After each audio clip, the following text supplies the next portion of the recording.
இது வந்து பார்க்கும்போது டிவிக்கு இருக்கலாம் வந்து தற்கொலை, விஜயும் ஒரு தற்கொலை தான், அவங்க ஃபேன்ஸும் ஒரு தற்கொலை தான், அவங்க தொண்டர்களும் ஒரு தற்கொலை தான் அப்படின்னு மொத்தமாக இவங்க வந்து ஒரு விஜய் அவர் மேலே வந்து விஜயோடைய தொண்டர்கள் மேலே வந்து ஒரு பழி போட்டாங்க இல்லையா.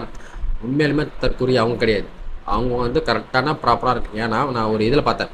அதாவது டிவிக்கேல இருக்கிறவங்க ஒரு 100 பேரில் 90 பேர் படித்தவங்க இருப்பான், 95 பேர் படித்தவங்க இருப்பான். ஆனால் மற்ற கட்சியில் அப்படி இருப்பாங்களா அப்படின்னு தெரியல அப்படின்னு ஒரு ஒருத்தர் சொல்லி கேள்விப்பட்டிருக்கேன்.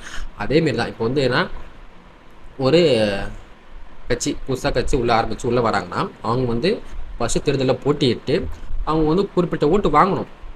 அந்த ஓட்டு வாங்கினதுக்கு அப்புறம் தான் கவர்மெண்டால் அந்த கட்சி வந்து அங்கீகரிக்கப்பட்ட கட்சியாக மாறும்.